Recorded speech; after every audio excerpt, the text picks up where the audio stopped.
Good morning and welcome to the live stream. So we are here in, where are we? In Hachijojima in Japan, an island just south of the main group of islands in Japan, flying up to Kushiro, and we're in the Jetstar Japan A321neo. These are fairly new to the fleet. They only just started getting these in the last, I think their oldest one is maybe 2.5 years old, so they're very, very new. In fact, I only knew up until last week that they had them. I didn't think they had 21neos in their fleet. It does have an Australian registration on the one I am flying today though, because that is all I have. I can't customise the registration. As you can see, it is just coming into dawn, so the sun should be coming up. There it is, it's just coming up over there towards the west, of course, and so we'll definitely be daybreak by the time we arrive in Kushiro. But without any further ado, let's get into the flight deck and get things, oops, got alarms going off everywhere, and get things underway. I had to reattach the jetway because it was sort of hanging out and hovering for no reason at all. Anyway, the flight plan is all loaded in. I've used Simbrief, so the flight plan is in the live chat if you wanted to fly along. I've manually entered that in. No longer using the in-sim planner because Simbrief is just better. It gives you better plans and just a little bit more accurate. But we are pretty much all loaded and ready to get on our way, so let's go. So we're going to get some stuff turned on. So we'll get the batteries turned on, APU starting up, and we'll get some beacon nav lights on, strobes on auto as always, and let's hit start. Let's hit start 3 or 4 times. 2, okay, oh, 3. Yep, 3 times. Cool.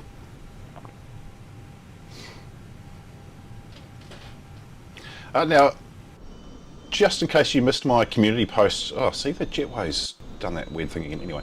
Just in case you missed my community post, last weekend I think it was, Asobo / Microsoft released about a 21.5 gig update to Xbox users. I don't know if that was for PC users as well. But it has fixed the crash to desktop issues. Thank Christ for that.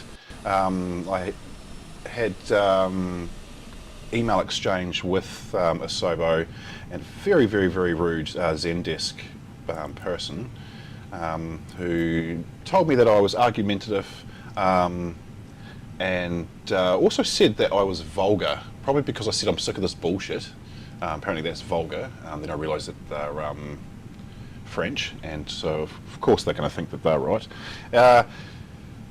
And I completely denied that there was a crash to desktop issue, and turns out, wow, there was a crash to desktop issue. No surprises there at all. So they've fixed it for now. We'll see what happens with World Update 12, and of course Sim Update 12 coming out soon later on this year, or not later on this year, very soon actually.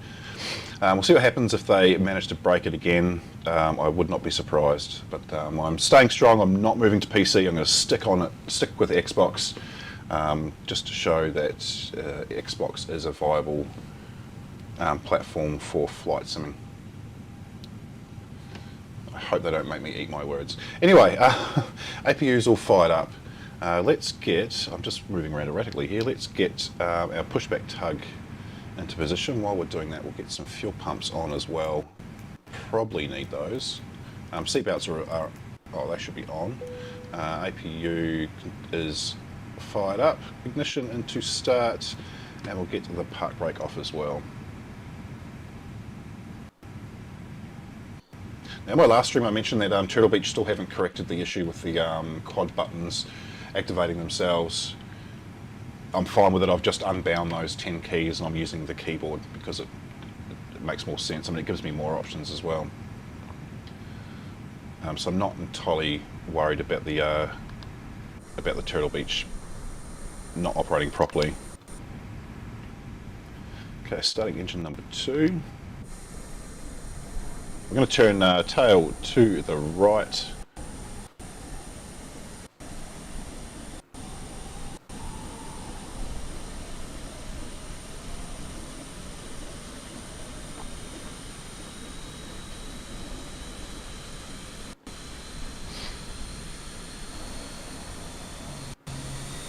I'm going to try and make this a quick departure this morning because it is a bit of a long flight. I think an hour and 21 minutes. I'll check on the I'll check the time soon.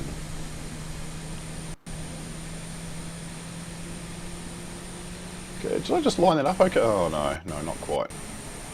Bit off kilter. Oh well. Is engine number 2? No, it's not. Getting there. Okay, engine number 1 coming up. Probably should check what runway we're taking off from. I did program it. 08. Cool. So we're taking off from that end down there, and it's pretty much straight out to departure, which is cool.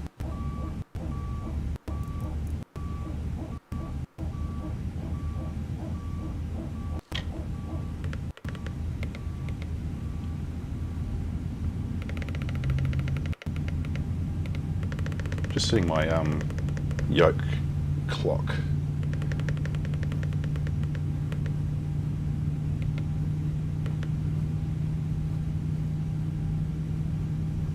Oh, that was hydraulics up, so we can flaps to 1 for this takeoff, and arm spoilers as well.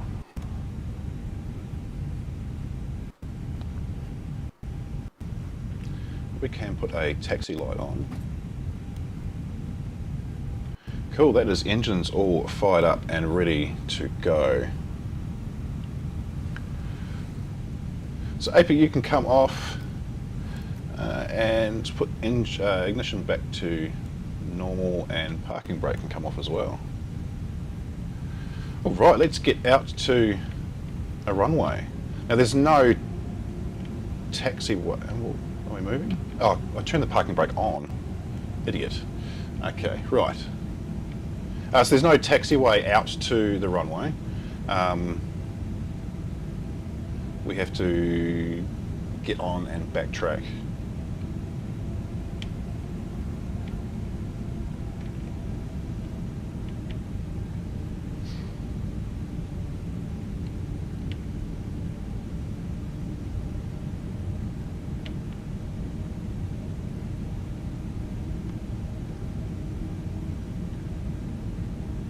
Also ditched the in-sim ATC because it was just really annoying me. No longer using that. Oh, the airport, by the way, is one of the bespoke airports that come with the game. So if you have whichever version of Flight Sim, you will have this airport with its sole jetway. The destination one is also a bespoke airport from, well, I assume it's from Asobo. Maybe they've used another studio, but it's also a bespoke with no working jetways. They're all there, but you can't seem to connect them for some reason, which is a little bit annoying.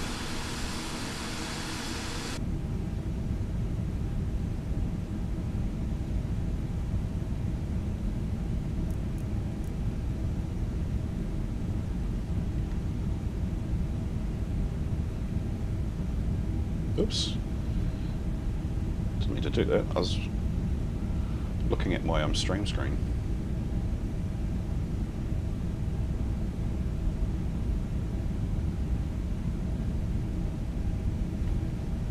Probably should have taxi turn lights on as well, maybe. Oh, that's better. There's the runway.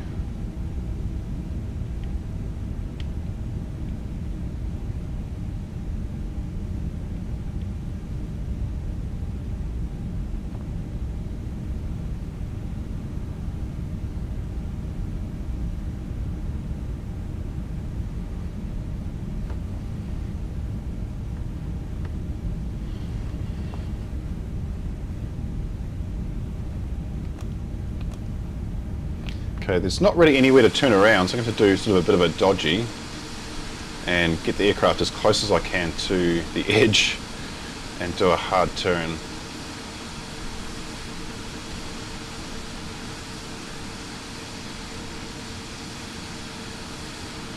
Without those engines going over the side. Don't really FOD in the jets.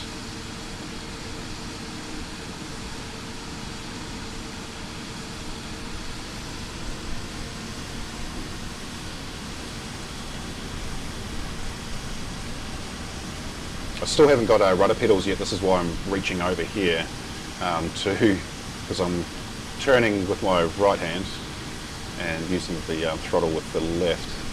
I did get a new chair though. So I did shell out for a new chair instead of rudder pedals. Priorities, right? Okay, so we are good to take off. Let's get her up to 50%-ish.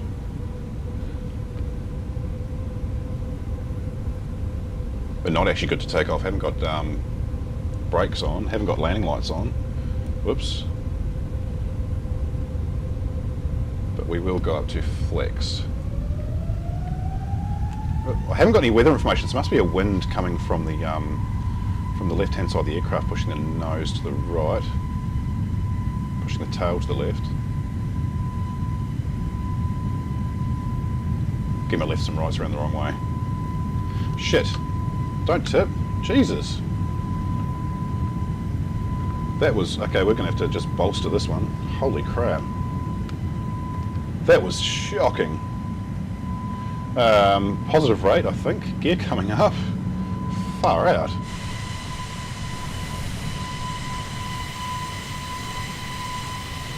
That was really not a good takeoff. I was not concentrating there.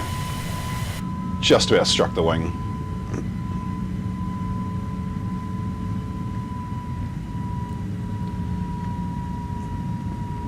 Just going to keep hand flying it for a little bit because our speed was dangerously low.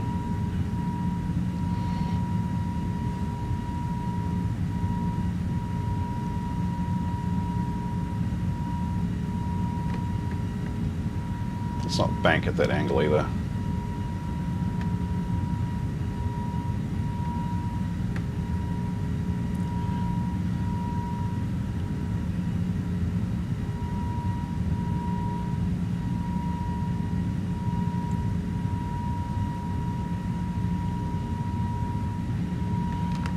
Get some more speed up and then we'll lose those flaps.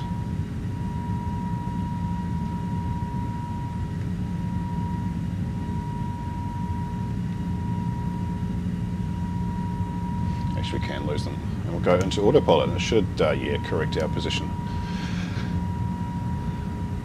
Bloody hell, so really terrible landing last stream and already just into this one and it was a ridiculously terrible takeoff.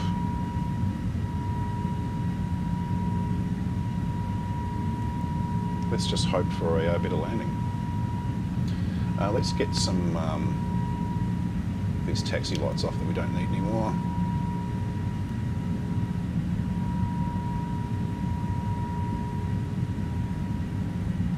It's climbing up to flight level 370 this morning, which we are flying the elite variety off the 21, so it probably will take its sweet ass time to get up there because the climb performance doesn't seem to be as good as the Pratt & Whitney's of the same version of this aircraft in the sim. I don't know about real life. I don't know what the differences are.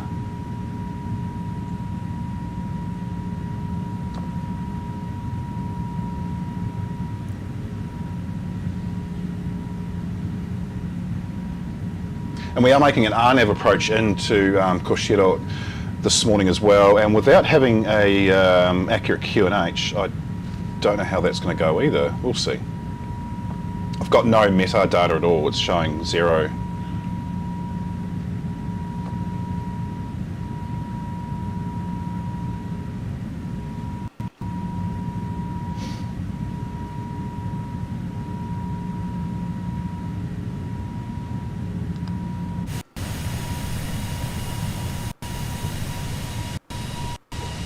That is 10,000, so landing lights can come off. We'll actually stow those as well, we don't need those retracted.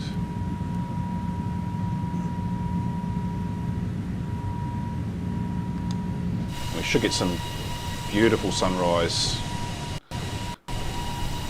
a beautiful sunrise behind us. Is that still a full moon? It was a full moon the other night. Might just be a little bit shaved off the top right hand corner.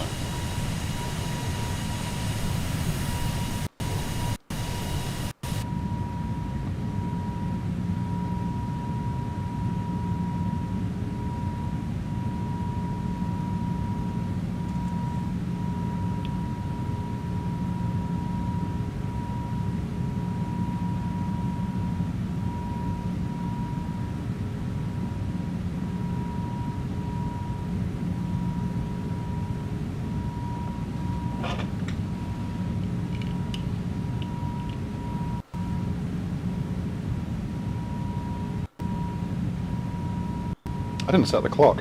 Shit. Oh well, we'll just add 3 minutes, 4 minutes to our time at the end. What is our arrival time at present? 22:44, it's currently 21:17, so we've got a bit under an hour and a half off before we arrive at Kushiro.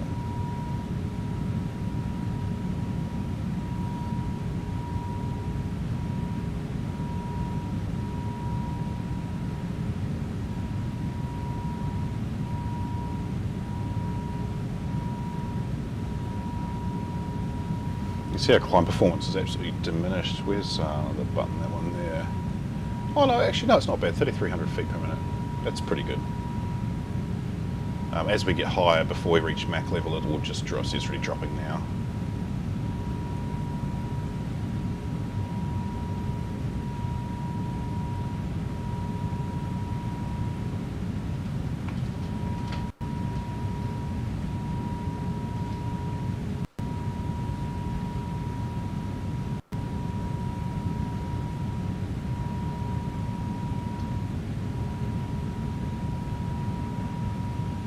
There's flight level 180, so we can put the QNH to stand. I did see it's 29907. I did look up another website that sort of indicated that's what it would be.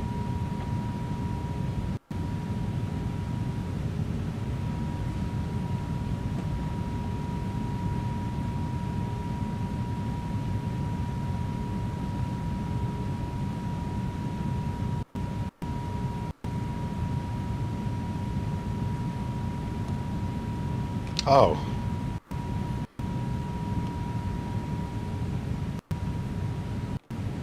I was trying to get a view of the moon. Oh, there we go.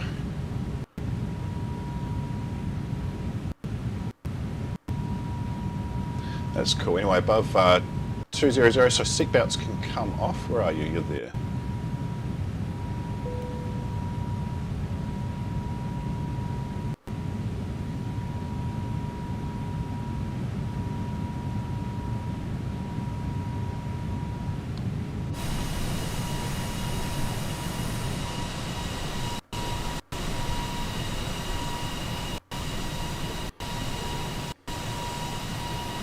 Now the livery is, it's not additional, it comes with the aircraft. This is by LatinVFR.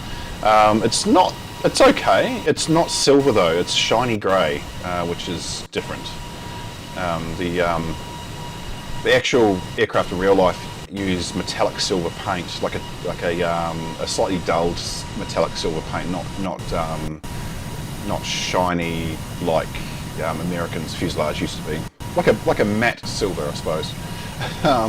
But LVFR haven't done it. They've sort of used a glossy grey, which, I mean, it'll do. And it's not the same livery as Jetstar Japan, of course, because this is meant to be based on the Australian livery.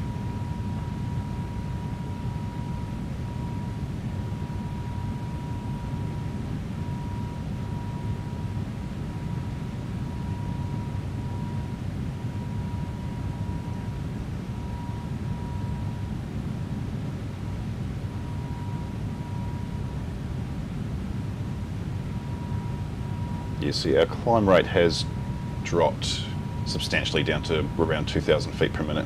It will climb, it will go up again once we hit max speed, which is about, I think in the Airbus, around 26,300 feet. Which I might actually just wait for. Oh no, we're going to be waiting forever. I'll come back to that.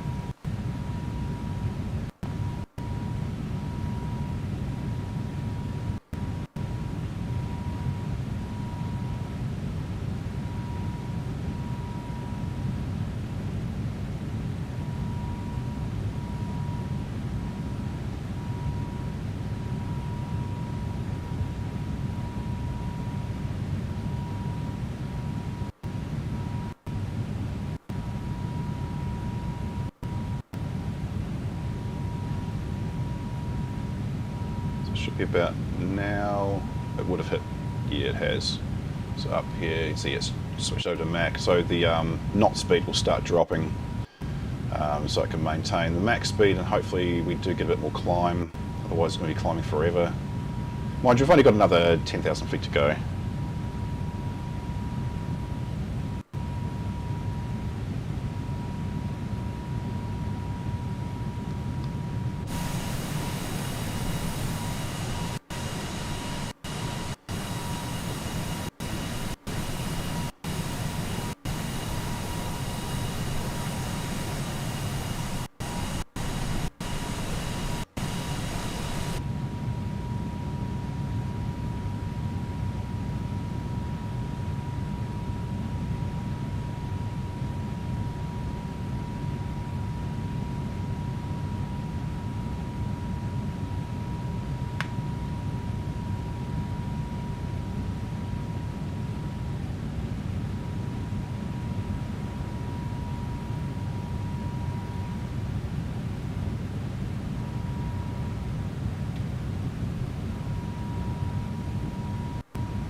So just going to check VFR because I did input.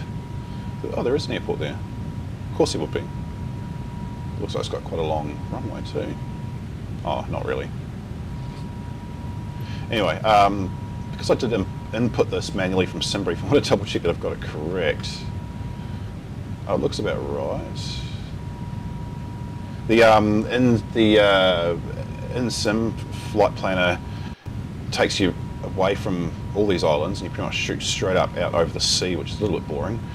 So this one was going to take us over the land, and then up from MQE, and then straight into Kushiro from there. So that's pretty cool. So I think Simbrief definitely has better flight planning. I mean, you'd hope.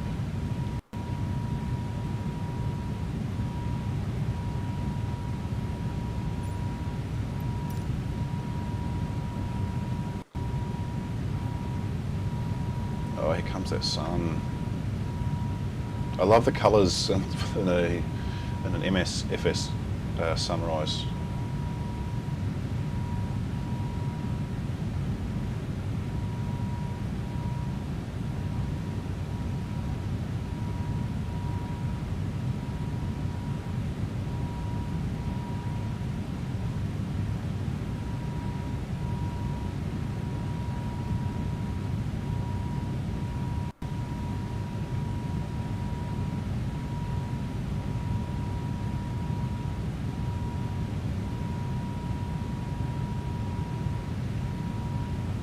God, I wish I could get rid of that dot. I don't know if PC users get the same thing, but when I use the Xbox controller for my camera views, I suppose the dot's there because you're supposed to use your controller to activate this. So I go on there, is it not going to let me? Actually, I can probably disarm that speed brake as well. Oh, see, it should turn blue. Is there what about a button? No? Okay, cool. But that white dot, it's meant to be so you can activate things in the flight deck with the Xbox controller, which I definitely don't do. I don't know how anyone can fly with an Xbox controller, honestly. But I wish there was a way you could turn it off. It's so annoying. I just want to look at the scenery without a white dot.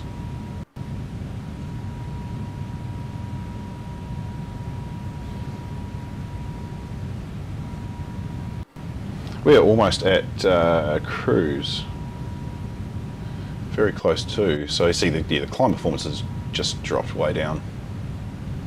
I suppose that's normal for this altitude, I guess.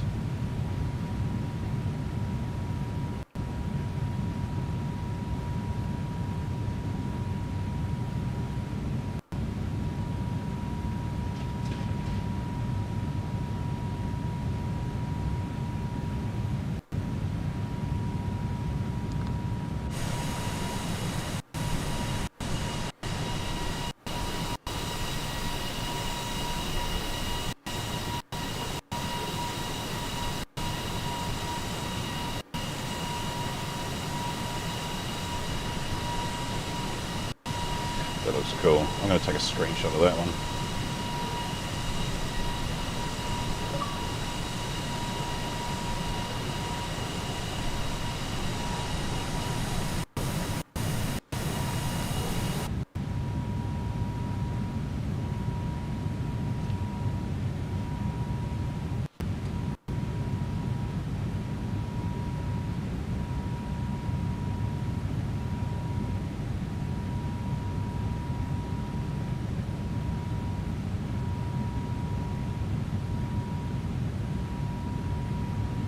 What airport is that? I should know. Oh, is it Tokyo? Haneda and oh yeah, there's Haneda and oh no, oh yes. The two airport. Oh, there's the other one there. No, I'm tripping. It's that one. Nope.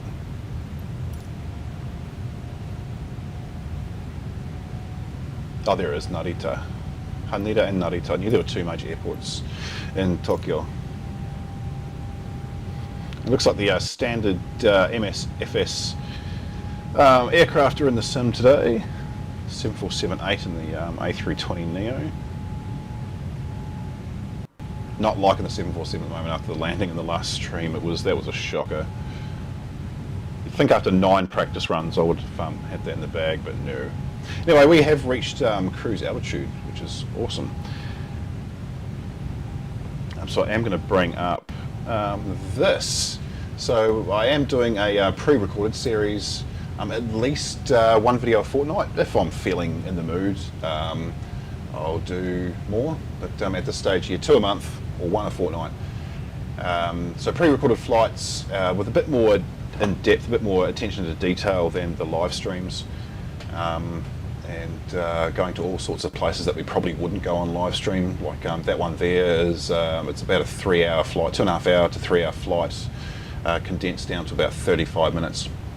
So they are on the channel. They're all chapterized as well, so if you want to skip through, sorry, that screenshot just uploaded. If you want to skip through to the more interesting parts like the landing, etc., you can do that. That one there is live on the channel now. So that one was filmed yesterday, edited last night and uploaded in the wee hours of this morning. This is all my time. So check those out. That's the third one in the series. The next one will be, for the pre-records, if I swipe to it, will be Redemption. So I'm doing, part of the pre-records I'm doing Redemption, so where I screw up a landing bad enough or a flight bad enough on live stream that I'll redo it and pre-record, and this is the next one here. I'm not redoing that Doha to Kuwait. I'm going to just leave the 7.4 in the hangar for a little bit longer. But we are bringing the Bredock 3D 737 MAX 8 back to the channel after a 2-month hiatus because of operating issues with the aircraft in the sim. I'm not talking about real life. And we'll be redoing the London Stansted to Luxembourg, which was a stream that I did and swore my head off on landing because I blamed Microsoft for a glitch that probably actually probably actually was me. So that'll be coming up. Well, I'm filming it on the 27th my time, so sometime on the 28th or 29th of this month, that'll be coming up. And the next live stream, this coming Thursday night for me, but it will be Thursday, I think Thursday afternoon, maybe late Thursday morning, is going to be going from Port Elizabeth to Cape Town in the South African A321neo. So it's just a standard A321neo from Asobo. There's no special sound pack with that one, but I thought I'd better show Africa some love and get a South African flight in on an airline that could almost be defunct. I think they're in a lot of financial trouble at the moment.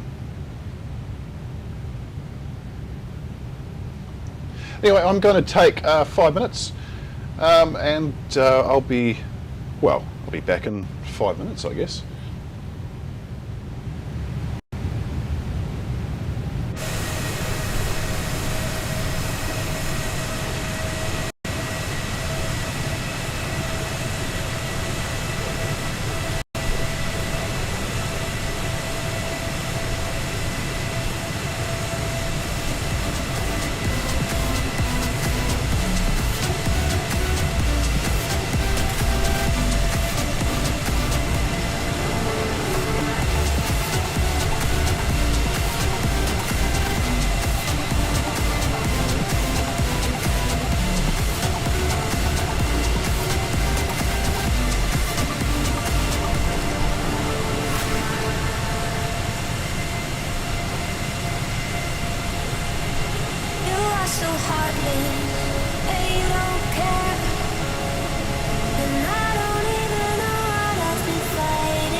One day I'm gonna reach you, take a plane for many miles. When we dance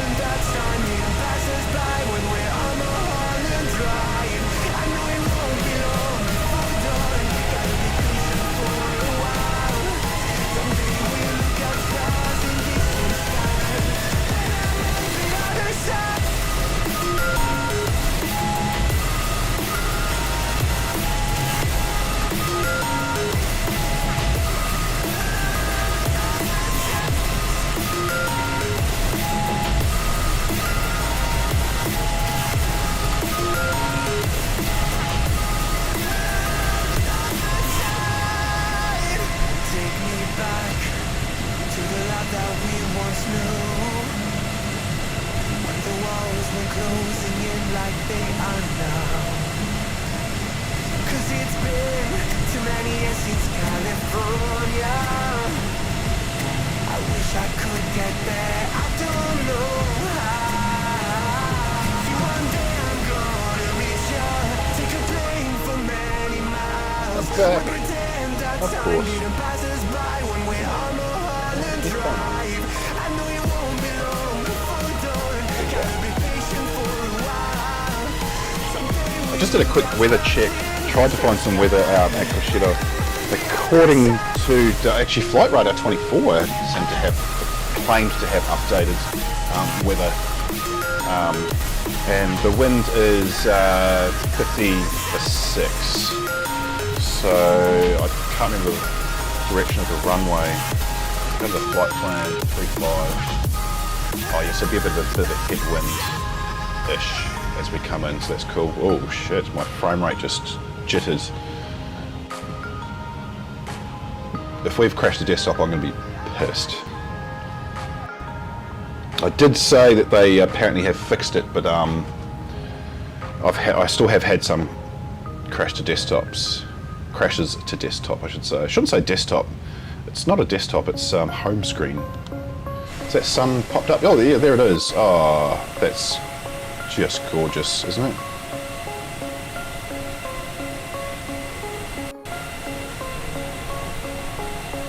I was trying to get the sun to just leak over the fuselage for a photo, but maybe about there. Nah. I've got plenty of photos of this aircraft. To show the world that you can see a life that's full of wonder. Check on arrival time, 22:43, so we have gained a minute somehow. So about an hour and 5 minutes till we're on the ground in Kushiro. Temperature there apparently is negative 6 degrees as well, so we probably will put the anti-ice on as we come down below 25,000 feet. I don't usually use it. I've actually got it turned off in the settings, so I don't have to worry about it, but I'm going to start using it properly at some stage. The issue is I don't really know how or when to use it. I just watch the videos.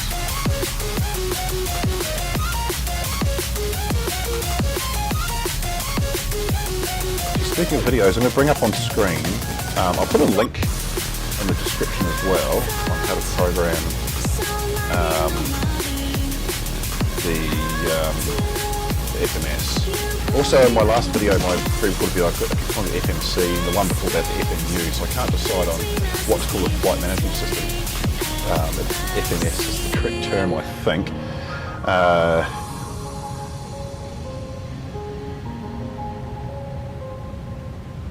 But I'm just going to bring up. So it's from a channel called Fish Steaks. He doesn't know that I'm sharing these links, but I just found them so damn helpful. Where are we? So go. Oh no! I just started playing one of the videos. Don't want to do that. Oh, I probably can't bring it up because I've got the iPad connected to AirPlay. Well, I'll bring up his channel, which is that one there. So this guy here, he goes through, shows you how he does a lot of different games. Doesn't just do flight sim, but see this one here in the middle left of the screen, how to use Simbrief. That was quite handy. I sort of had an idea, but I just watched the video just to confirm a few things. And then this one up the top here in the middle, FMS config. That's how to program FMS for the A320 in the simulator for Xbox, which is cool. Very, very handy. So links to those videos will go into the description of this video. Jump into that right now. Edit the description right now. So if you want to know how to A, use Simbrief, and B, program your flight plans into the FMS, then these are the videos for you. Very, very handy. Put it all behind.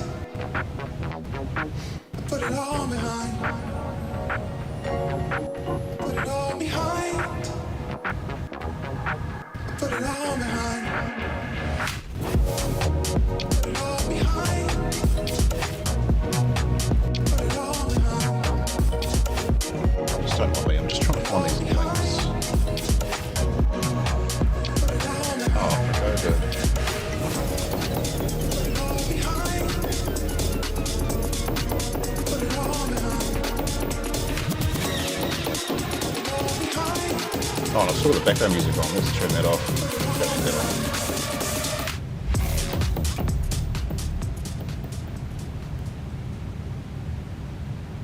on. Links to the music that I use as well, you will find also in the description. It is free music, as in I just have to give credit to the artists. They have a huge library, mostly drum and bass sort of type stuff, which I don't mind. I quite like sort of upbeat type stuff. But yeah, links to those are in the description of this video, and any music you do here on the live streams or in my pre-records, you'll find links to those in the descriptions as well.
Okay, links to those Simbrief and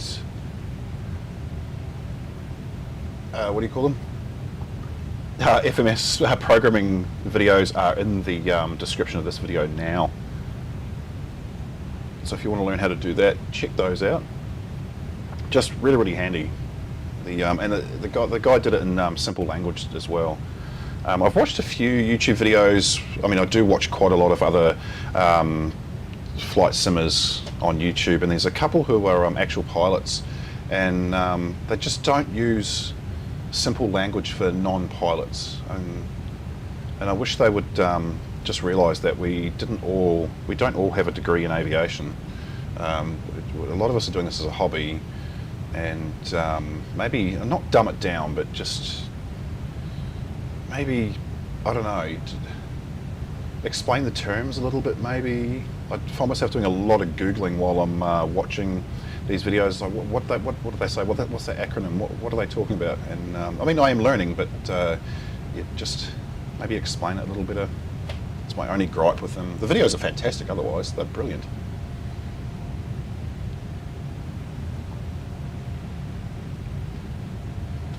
It's the US Air Force in Japan. Well, I mean, they're always in Japan, but got a couple of F-22s, looks like an FA-18 as well.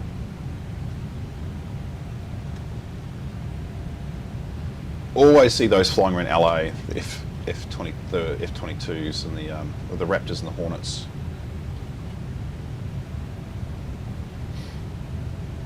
I've tried the Super Hornet a couple of times, and yeah, I'm just going to stick with passenger airliners. They're a little bit more fun, I think.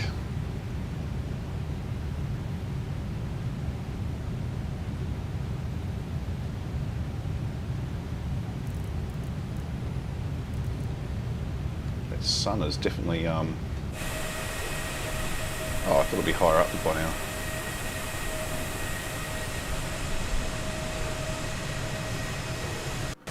Look at that snow. It looks cold down there. What's our outside air temperature? Actually, it'd be the same no matter where we are in the world at what season. What's our TAT? -22.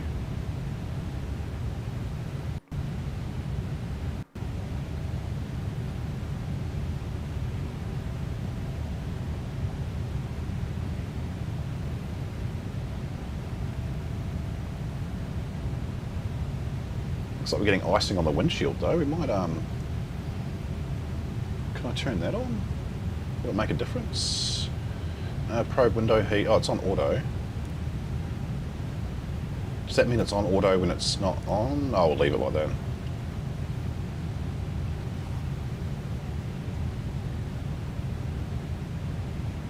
I don't think it makes a difference. I don't think that does go away. I've got an outside view.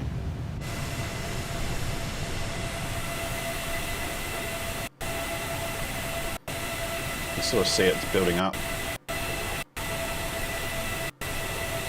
Actually, while I'm here, the detail that LatinVFR put into these is actually quite nice. So the cockpit, well, the flight deck is modelled off the A320. It is the A320 that comes in the sim. I've got an add-on that changes the colourings off the flight deck, but it doesn't work on the LatinVFR aircraft. But like the outside rendering, it is quite high quality. I love the reflection that they've included everywhere. They've done a really, really nice job, and it looks pretty good. Like even the detail of the wing, if you go underneath, like just these small little details here. Really, really good stuff. Like they've even got the information printing and the the scuff marks from the air resistance on the paint. They really have done a fantastic job. If you're jumping into these aircraft thinking that they're going to be study level, no, not even close. They are pure entertainment only, as you would have seen, or as you have seen from the setup of them.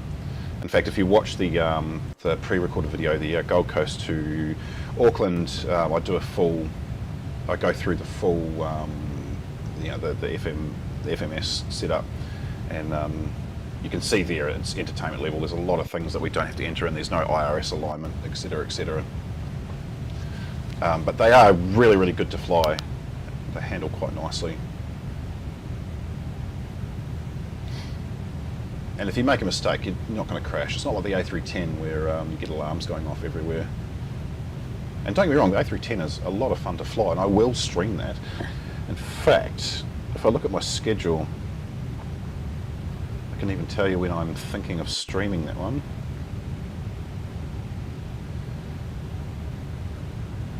A310, where are you? Oh, it looks like not till February. Oh, okay, so early Feb. We're going to do a legacy flight from Denver down to Las Vegas in the Pan Am A310. It's about an hour and 15 minute flight, I think. So we'll do that. It's going to be a Sunday morning, so it'll be 2 o'clock in the afternoon in Denver.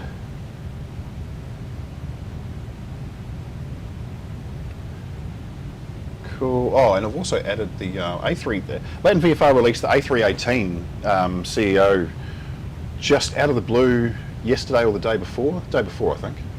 And I've already purchased it, of course, already taken it for a little bit of a flight. Handles like a little baby bus.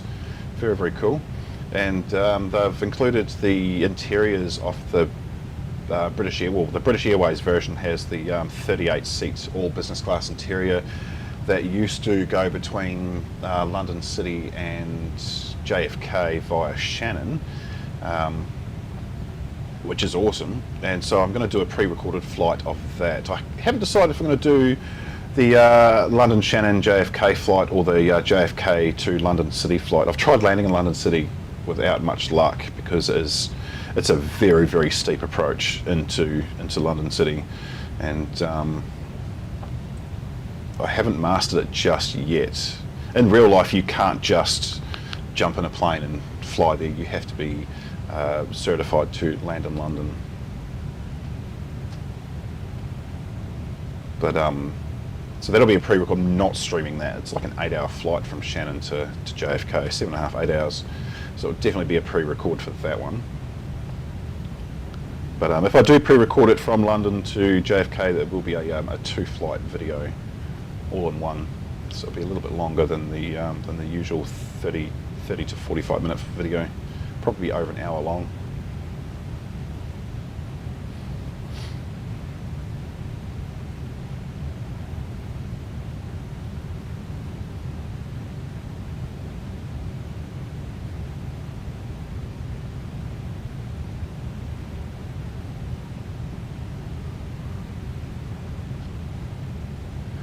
Let's see if I can bring up weather information on Windy. I don't usually use Windy in the stream. But I have got it there as backup. Where are you, Japan? Up there. Oh, that's the Philippines. What am I doing? There you are. Keep going north.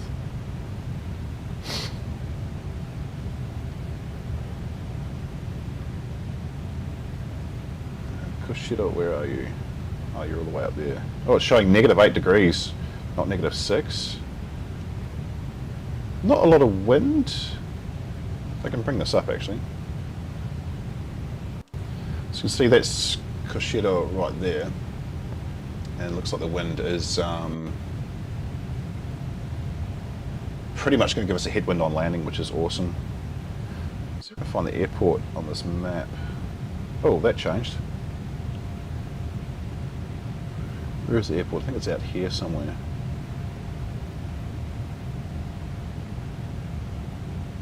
Actually, I don't know where it is. It's not near the city, I know that. Oh, there it is, right there. Oh, so not a lot of wind.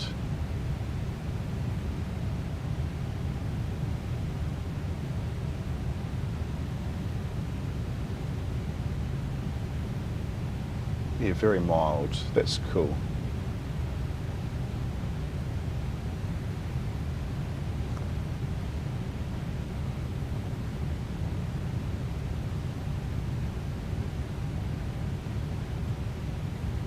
Just wish I could see barometric pressure. Still can't on the Meta app. Oh no, it's here now. And according to 14 minutes ago, 4 knots at 180. So it's very different to what Windy is saying. Very different indeed. So if this continues, we'll be landing with a tailwind. But 4 knots, I'm not too worried about that.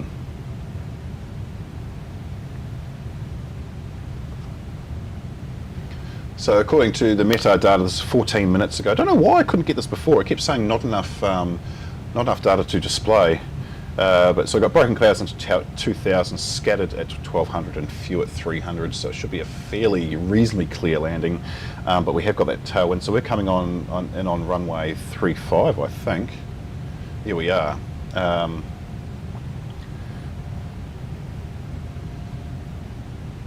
So it's a little bit concerning with the tailwind, but at 4 knots, I'm not too worried about it really. And no ILS at this airport, so we're using RNAV, which is fine. It works all the same-ish, as long as I get my QNH correct. What time are we landing? 22:43 still. Wow, so a little over 50 minutes.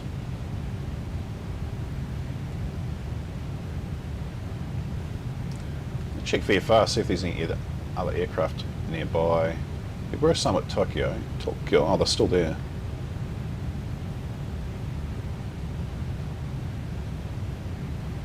I wish you could.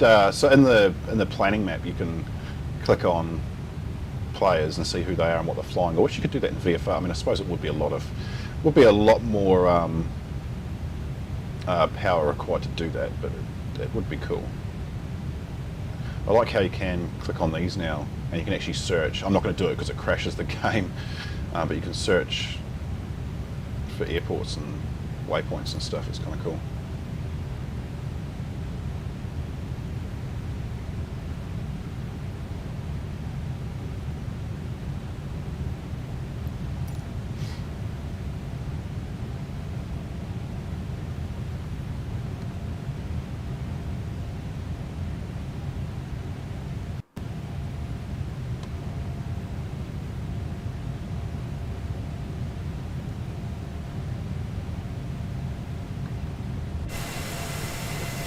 Looks cold on the ground in Japan today.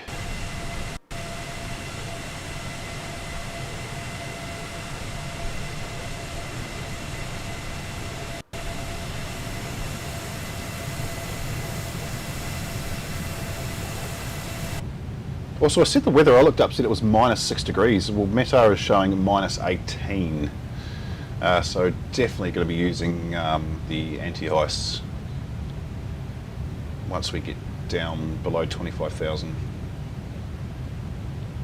That's just bloody cold.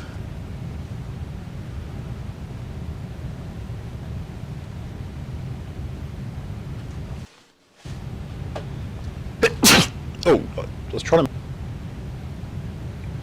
to mute my microphone before I sneezed. I think I muted the capture card instead. Oh well.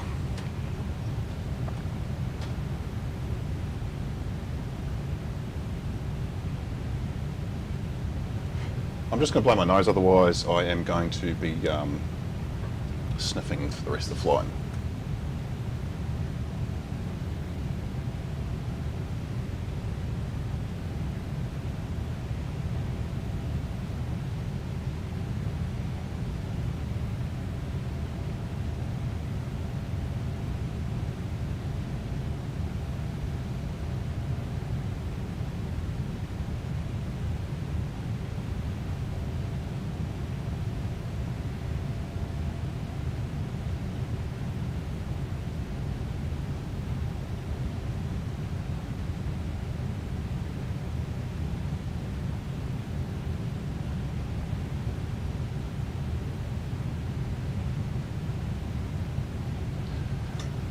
That's better.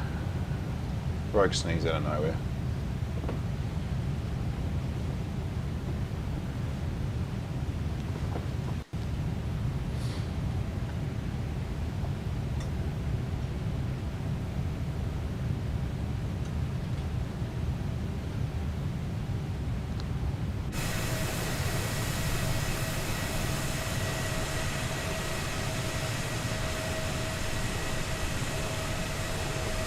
Actually, why don't we have a look in the cabin real quick? It doesn't stay very stable doing this, but I just want to have a look in here. I'll see if there's anything on the IFE. Oh, there's not though. Watching nothing. Oh, you boring people. Oh. Why we got engine noise? Not outside. Oh, there we go. Oh, wow. That's... and we're going to descend through the floor. I want to see if they've got business class. They shouldn't. This is Jetstar. They don't have business. It's a... Ah, come on. Oh, this is really touchy. Oh, there's your bags. No, they don't have the business class, which is perfect because they shouldn't. They've got the logos. God, that's loud. Oh, there we go. They've got the... Oh, come on. I like how they got the logos on the bulkheads though. That's kind of cool. Not a very full flight though.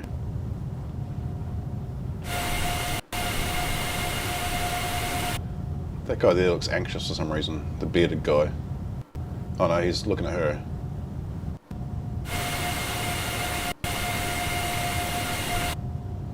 And that guy there, he doesn't want the conversation.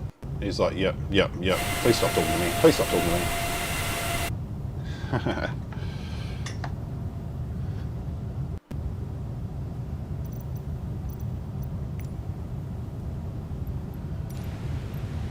That was a little bit of fun and pointless.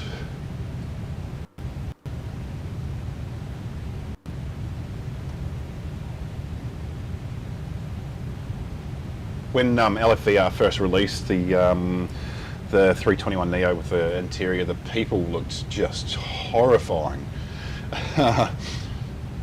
If you want to see what they looked like when they first released it, go to Swiss 001's YouTube channel. I'm not putting links up to his stuff. He doesn't need the promotion. Yeah, check out his videos of his first look at the A321 from LVFR, and you'll see the cabin interiors with the people. My God, it was like an absolute zombie fest. They've definitely improved it, but there are less passengers than there were when they first come out. The A318 has the same thing. It's got passengers in it, and again, it doesn't seem to be a very full flight.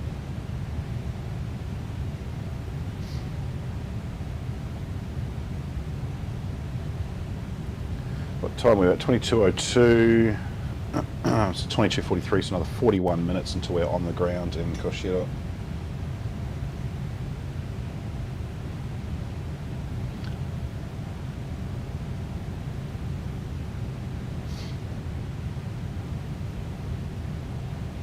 what I should have done is gone from Hachijojima to Tokyo, and then Tokyo to Kushiro, and done a 2-flight stream, but I didn't.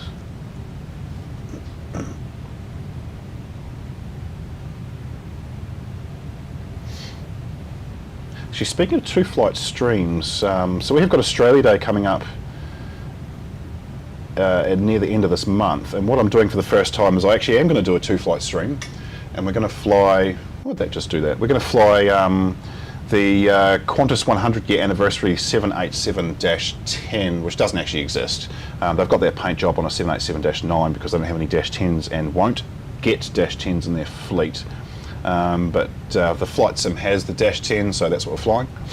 We're going to fly from Adelaide to Sydney, and then we're going to go from Sydney to the Gold Coast in the A321, which Qantas also don't fly yet, but they have got them on order because they're replacing their mainland narrowbody fleet they're going from Boeing to Airbus, which is an interesting move. I think I've mentioned that on stream before, but interesting move by Qantas.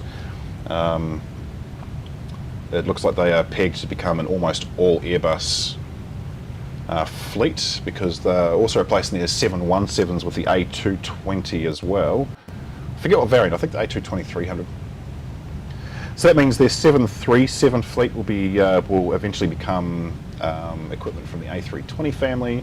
717s will be the A220.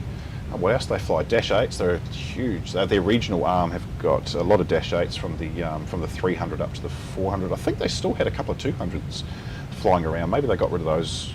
But they've got the Q3 and Q400s. So they're not Boeing. I mean, close, they're Canadian, so just across the border. And what else do they fly? Oh, they've got the 787-9s, they'll retain those, but they've also got the A350-1000s on order for their Project Sunrise, which is flights from the east coast of Australia, so that's Sydney, Melbourne, Brisbane, to London or New York. And they'll get those in the next few years. And from what I last saw, Airbus, so they'll be custom designed A350-1000s, not be stock standard, so they'll have much larger fuel capacity.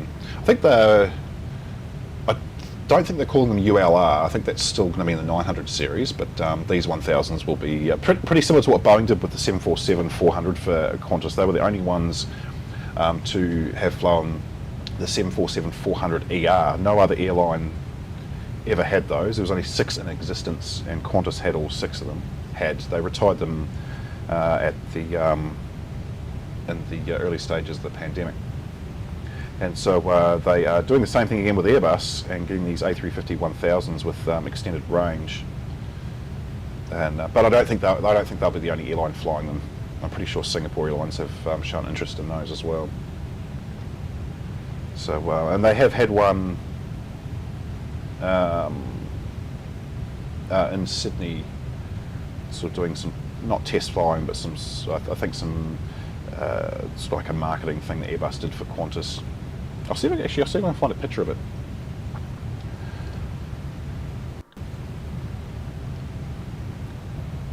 Because they sort of painted it up a little bit too.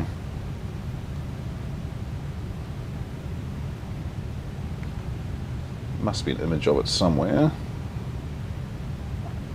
Must be a better image of it somewhere. Where are you? Probably a copyrighted image, I don't care. Is that one there?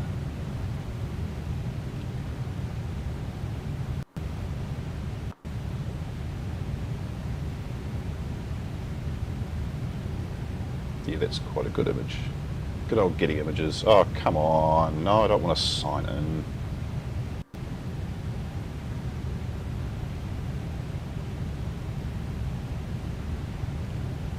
So that's the A350 with the Qantas markings on it there. It's kind of cool. Our Spirit flies further, that's, yeah, it will.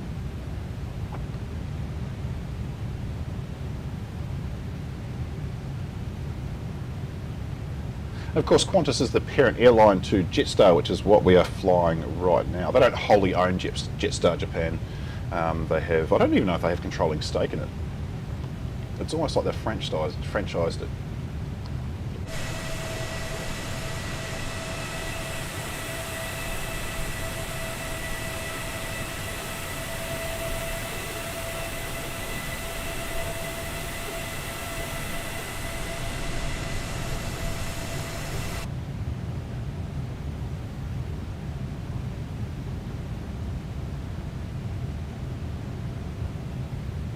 So what are we at? 22:08, just about. 55 minutes in the air, and we have another. Press the right buttons. Another 35 to go. It's longer than I expected. Oh no, that's shorter. I was expecting an hour and a half. Well, I'm going to take another 5 minutes. I don't usually do this on the stream, but I just I need to go use the little pilot's room. So I will be right back after this.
would be able to see Kushiro on the display by now, but no.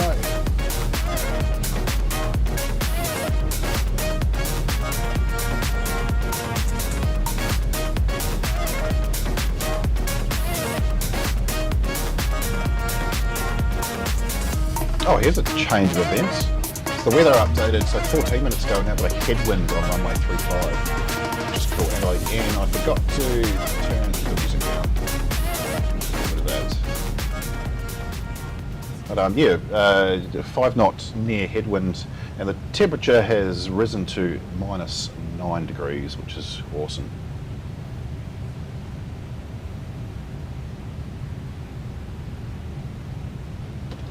Oh, that's why we can't see Kushiro on the display, because there it is. I had my the distance set to 160 miles, not 320. So we'll start making descent. So the I think the FMS will slow us down at around 120 miles away, and then we'll pretty much start making a descent then and there. I found that it is a tough descent down. For some reason, the aircraft just doesn't want to go down. I'm also going to check fuel. 5.26 tons, we have plenty. I did put in 60 minutes contingency as well, or additional. I think that's on top of contingency. What is our wind doing while we're in the air, actually? 274 for 7.1. That's quite a strong crosswind pushing us to the right.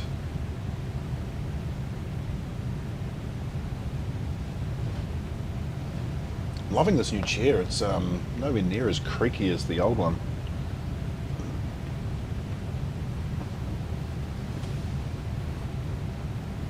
It's about $1,000 chair too, apparently.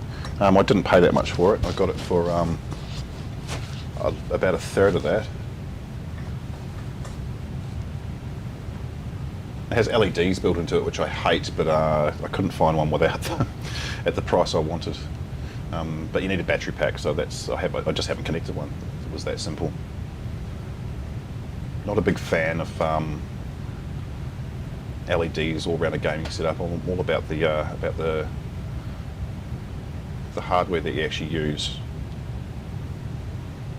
Speaking of which, too, I promised, and I broke a promise. I was going to make a setup video of what I used to fly while I've been on Christmas vacation from work, and I didn't get around to doing it. I had a lot on, but I'm going to wait until I've got the Velocity 1 rudder pedals, which I will be adding to the setup. I don't know when. In a month, 3 months, 6 months, I don't know. They're $480 Australian to buy, which is more than I paid for the yoke. So they will eventually come to the setup, but not yet. So, but once they have been added, I will make that setup video. So if you want to know what I use to fly in flight sim with Xbox, then well, you'll be able to see. And you will not find a single illuminated LED at my gaming desk whatsoever.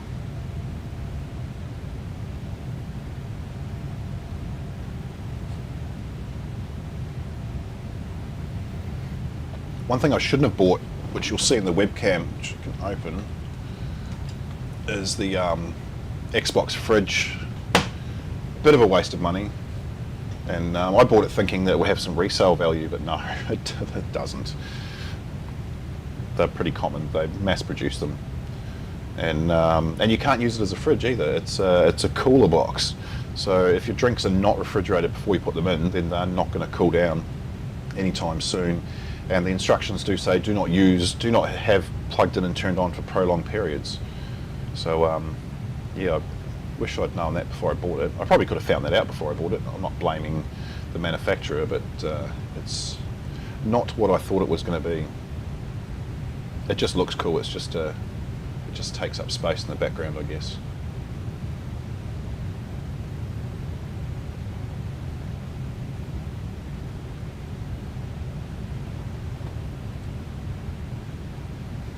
Okay, we're below 160 miles away, so we'll start looking at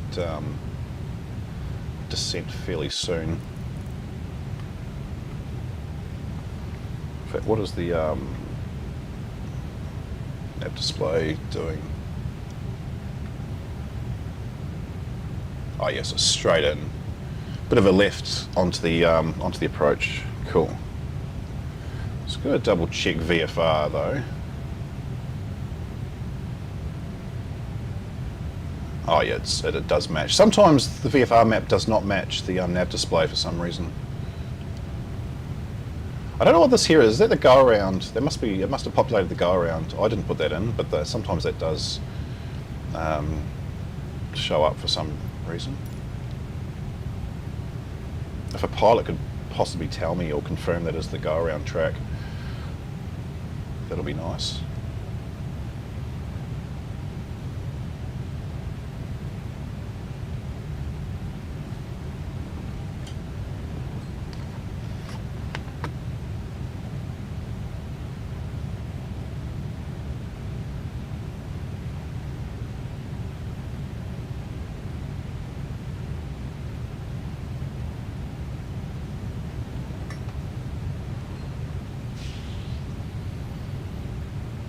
Let's see if we can make this landing better than both today's takeoff and last stream's landing. I think the takeoff, it was just a lapse of concentration. I was just getting cocky.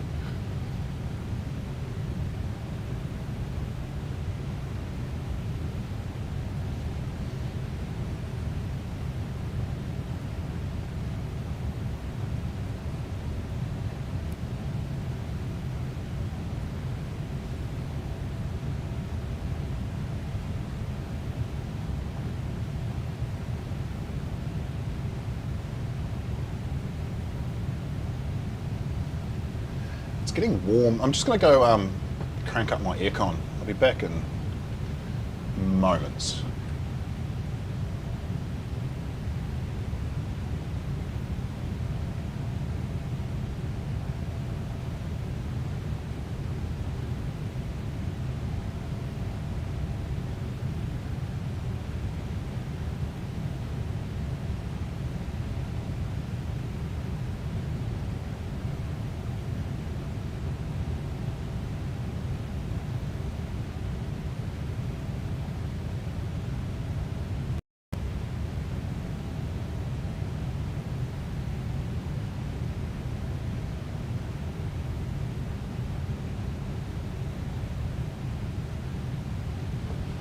Just knocked everything over on my way.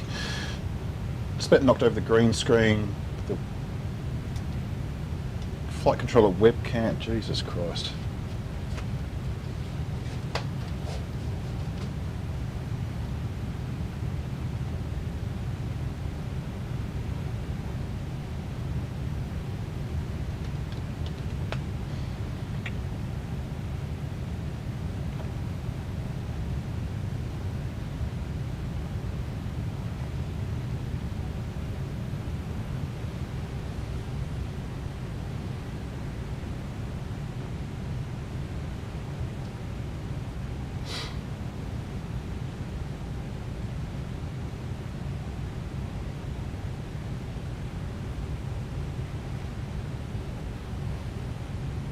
Oh, so speed has slowed down.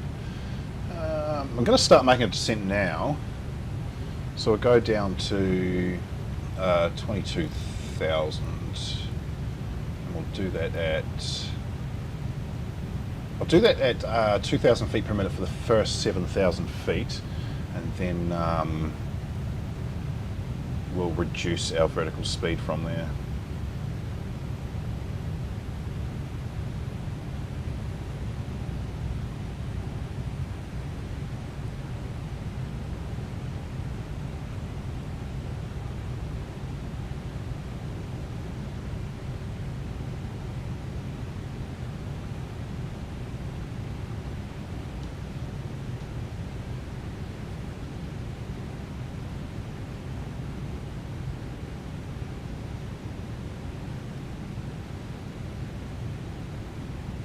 just keep an eye on the weather. It hasn't updated for 23 minutes, but it's still showing a near headwind for runway 35 at 5 knots. So 320 at 5, which is, it's fine, I'm happy with that.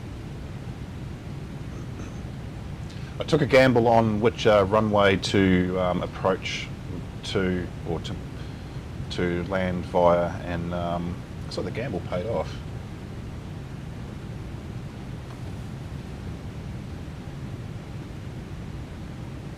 Also, it's a novelty having armrests on a chair. My other chair didn't have armrests, this one does. I think it's got speakers built into it too, but I'm not going to use those. I've got speakers on the gaming desk, and I use headphones during streams, of course.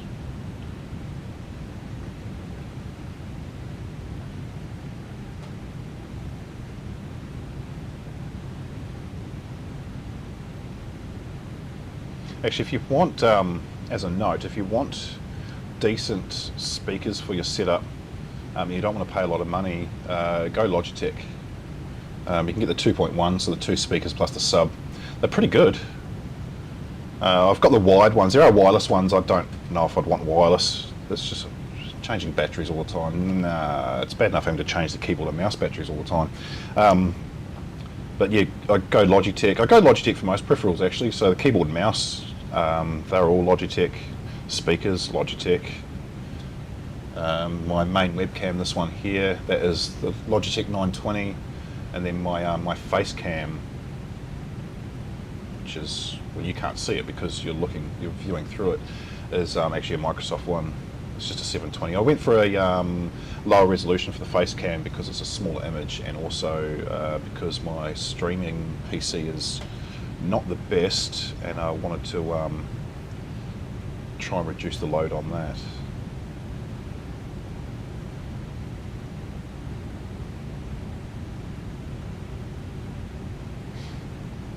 And if you want a green screen, go to eBay. I think it cost me, I already had the frame, but the screen itself cost me like 15 bucks, and it does the job. You can't really see it. I have had to put a black cloth over the yoke though, because it was reflecting and making weird lines, and that camera keeps going in and out of focus.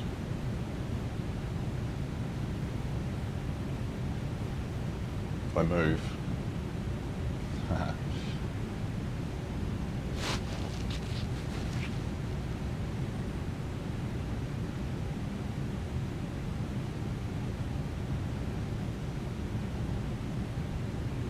It's my microphone. Oh, yeah, I thought my microphone was not working for a sec there, but it is.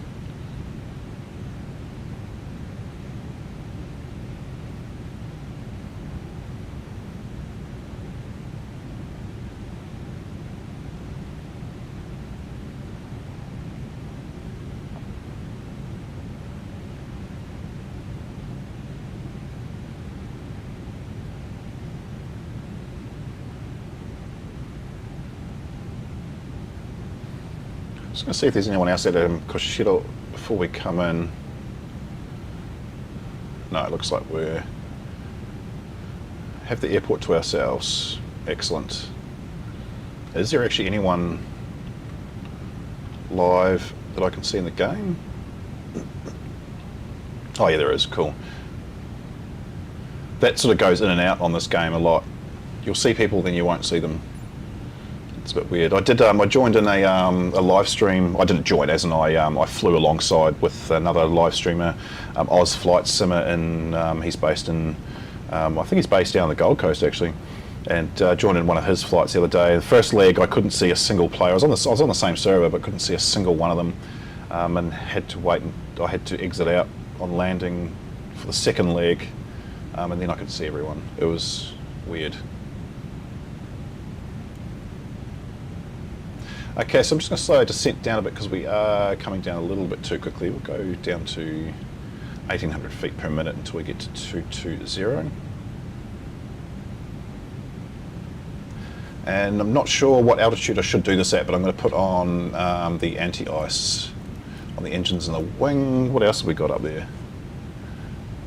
No, we'll leave that. That's all fine. Cool.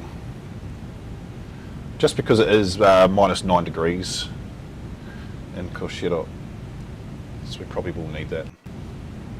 A bit of cloud around, so there's definitely a bit of moisture in the air.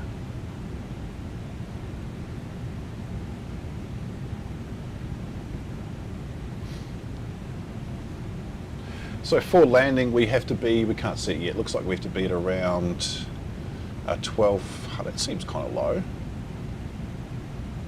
Oh yeah, 1900 to meet the RNAV. I'm actually going to go down to 1600 feet to meet glide slope, just in case 1900 is too high. I don't trust Flight Sim for their figures.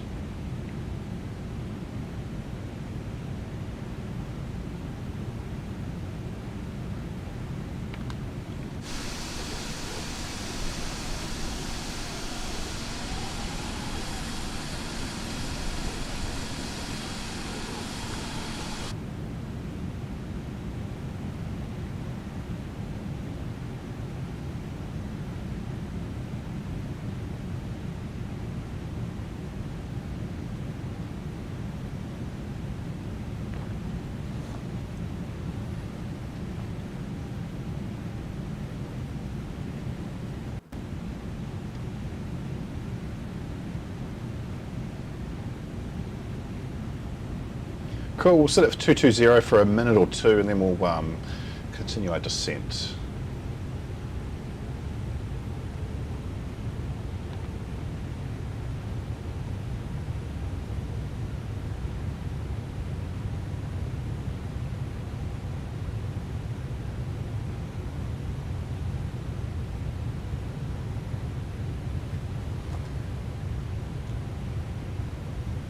So let's put some seatbelts on now. And we'll go down to, get her down to 8,000. Again, I'm going to do that at minus 1800 feet per minute, and then I'll probably reduce that further as we get lower.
Or I'll keep it at 1800 because just lost a few miles rapidly then. Still a little over 60 miles away.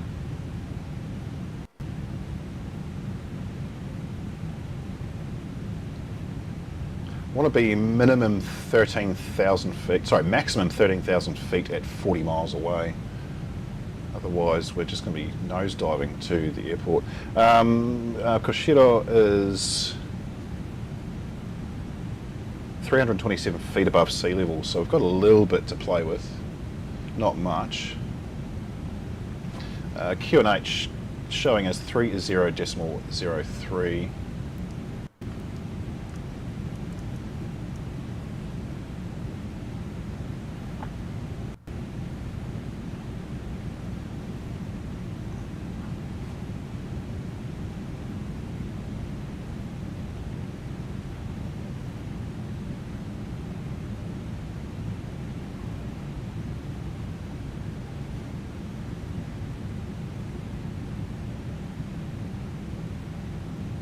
Someone just spawned into Kushiro. Oh, I thought I was going to have the airport to myself. See if we can see where they are. Oh, I can't see the airport itself. I would say at the terminal.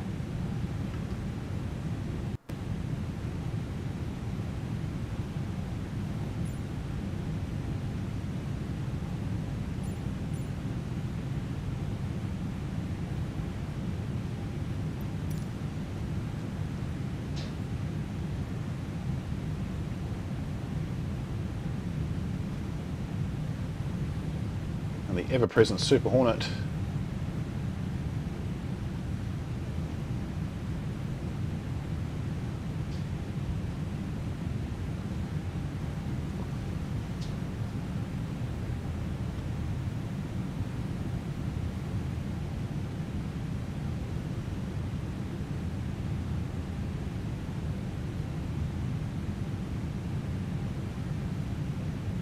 With the Super Hornet, I had an offer from a guy online.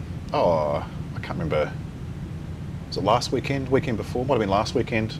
I was just flying around in the west coast of the States, and this gentleman invited me to a chat in the game, which I just joined. Said g'day to the guy, and he was just flying along in the Super Hornet, and I was in the 737, and he offered to teach me how to fly it. He's a former real-world pilot as well, so that's kind of cool. So I might take him up on that offer, because that'd be awesome to do some live streams of the Super Hornet doing some cool stuff and things.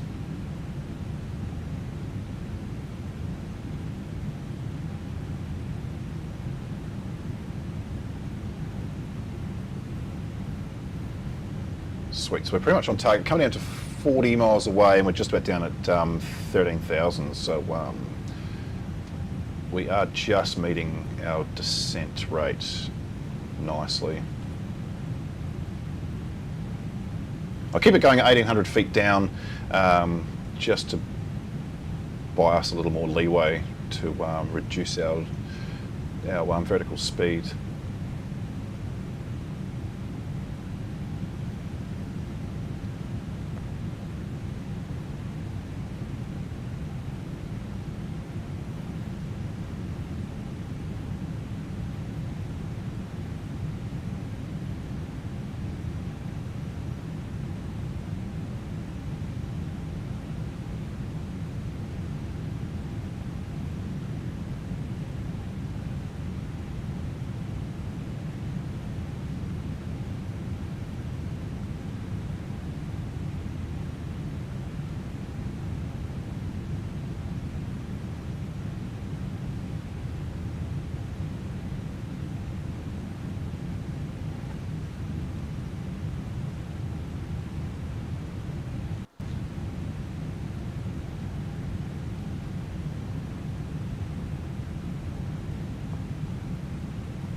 Okay, 10,000 feet, we're going to put the landing lights on.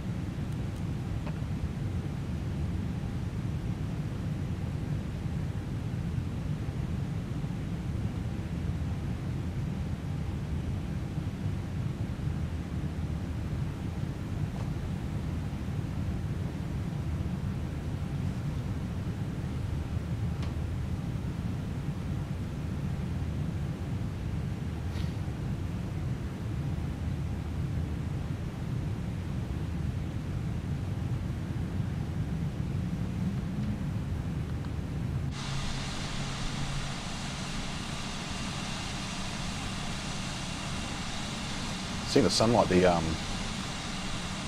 sort of all the detail they've got. I love how they've got the scrapings and things. Just damage to the paint from the air resistance. It's a nice touch.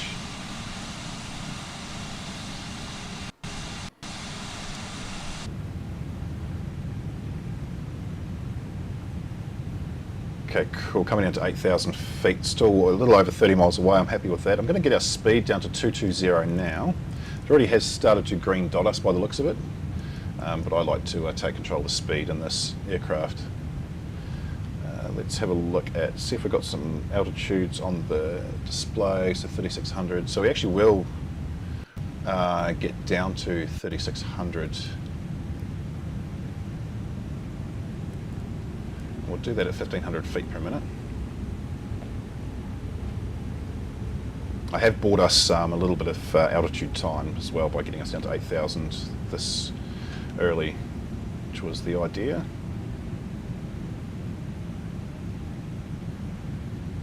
So 3600 by crane, and then I want to be down at 1600 by a nono to meet glide slope.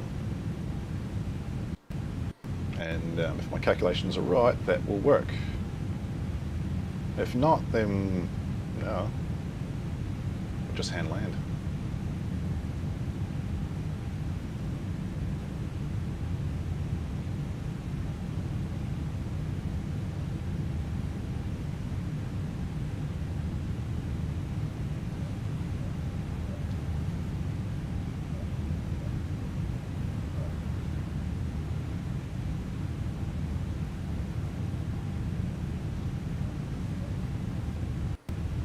Still no weather update, still showing as of 39 minutes ago. Why are we turning right? What are you doing? Is it going back? Ah, okay, it's doing that weird slight deviation thing. Anyway, weather 40 minutes ago, still the same, still 320 for 5, minus 9 degrees Celsius. A few clouds at 3,000 feet, so I don't see any clouds at all. Hopefully that wind is accurate then. Okay, I'll get speed down to 205 and we'll start putting out some flaps.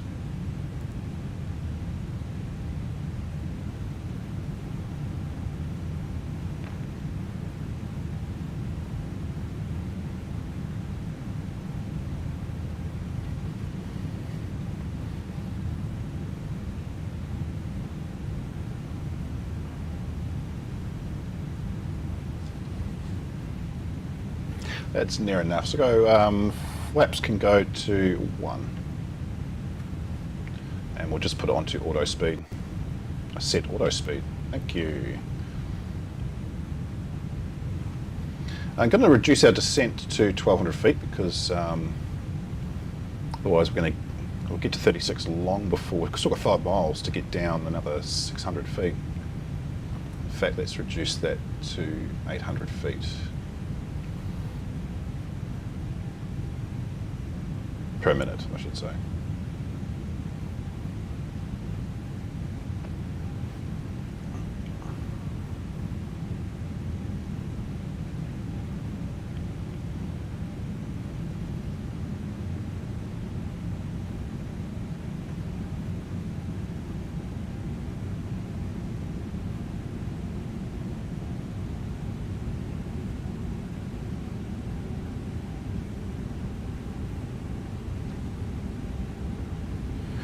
Spoilers while we're there.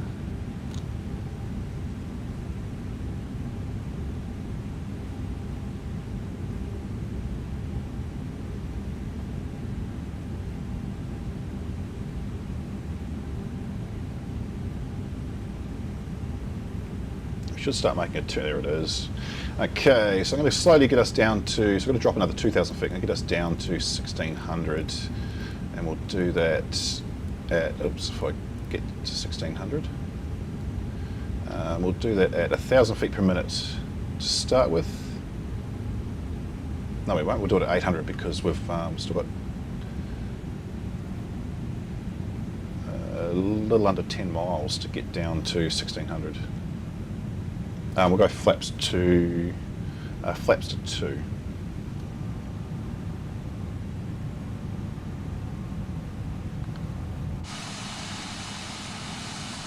Oh, I thought I was going to see them moving out.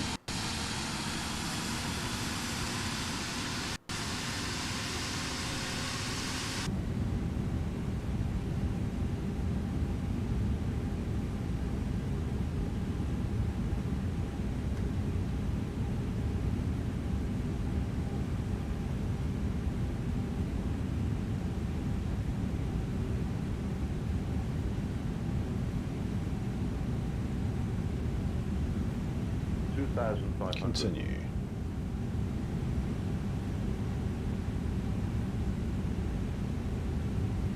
So we can go flaps to 3.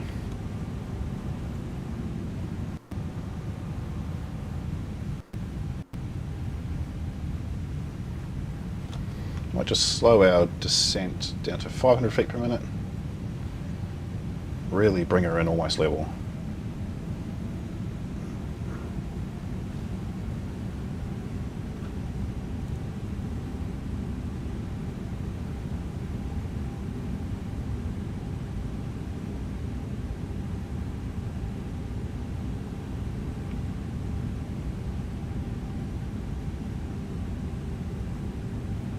going to set the speed to 150 knots. I'm not going to punch it though, I'm just going to let it sit there because I did notice the other day it was trying to land at 162, which is just a little bit too quick.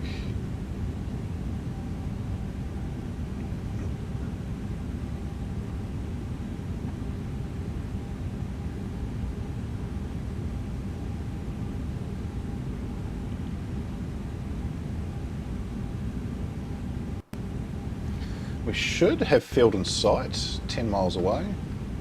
Oh, we do, right there. Look at that. Hello.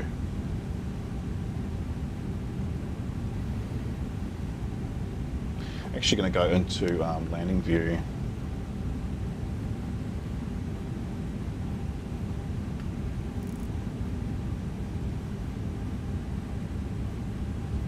And we can go gear down.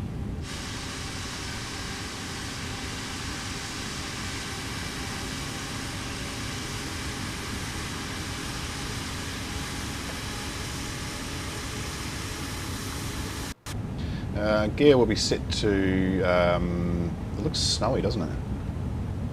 It is snowy. Gear will be set to, sorry, gear. Auto brake set to medium. Another couple of miles and we will activate the approach.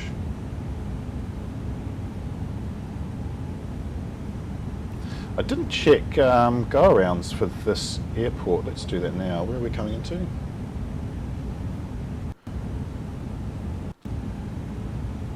RJCK. RJCK arrival chart. On 35. First thing to come up is X-Plane 11.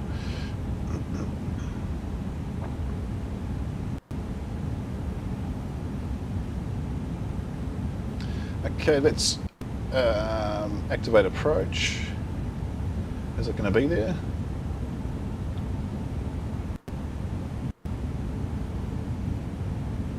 Looks like it's not. That's interesting. We will go flaps to full. And I want to drop our speed down to 150. And we're not going to get approach, so I'm going to take manual control. Going to forget about the go-around altitude and we're just going to land by hand.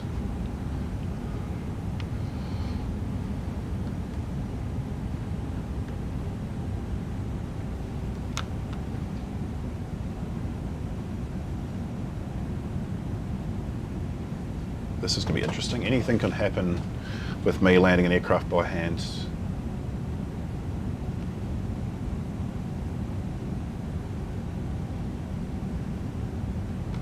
Probably want to come down a little bit more because those pappies are showing all white.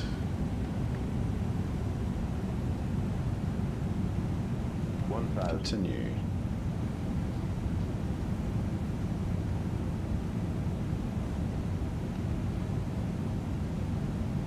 There we go, now we've got 2 red, 2 white. Hard to see, but they're there.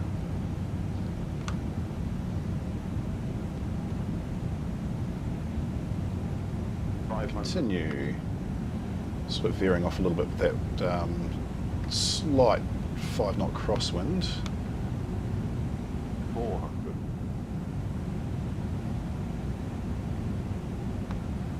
300. Come on. 200. Whoa. 100. That changed rapidly. 60. 50. 40. Try not to porpoise. Oh, I always do that. 30. 20. Retard 5. There we go. 2 in reverse.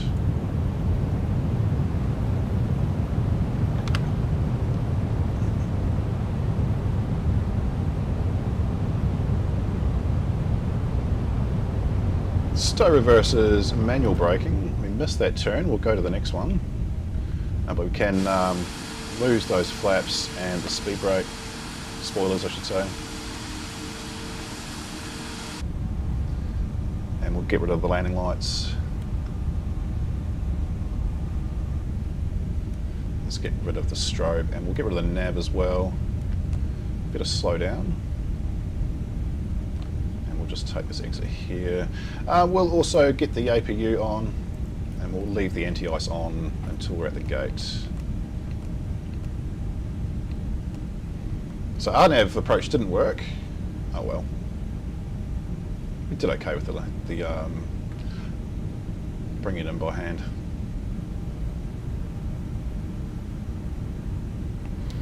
So I'm just going to pick any gate. I'm not going to pick the last one that I used on practice run because the jetway wouldn't work for whatever reason.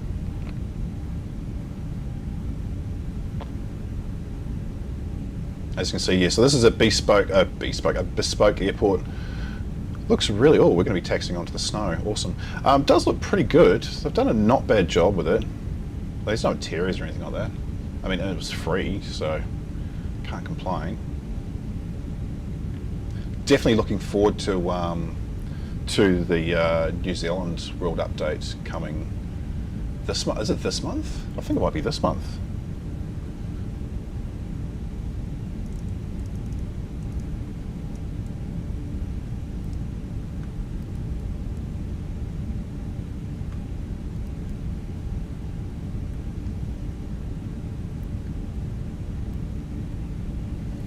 So we'll take not that one, because there's no jetway, not that one, that jetway there.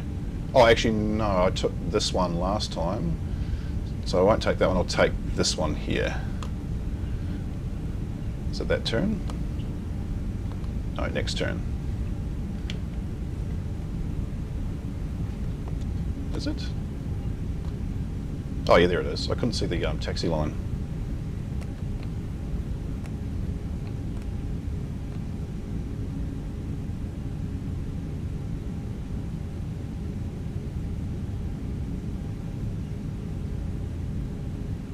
How's that line up?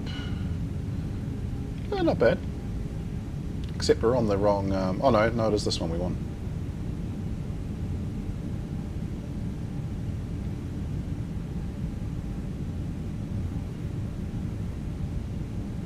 Have we got a marshal?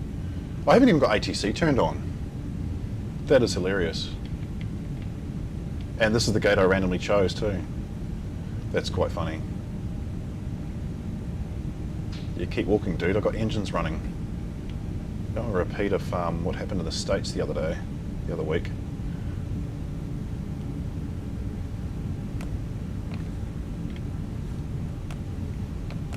We might just use this marshal to stop us.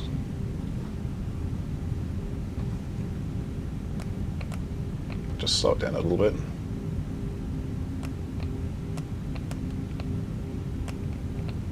Ah, this is why I need to get rudder pedals, so I've got dynamic braking.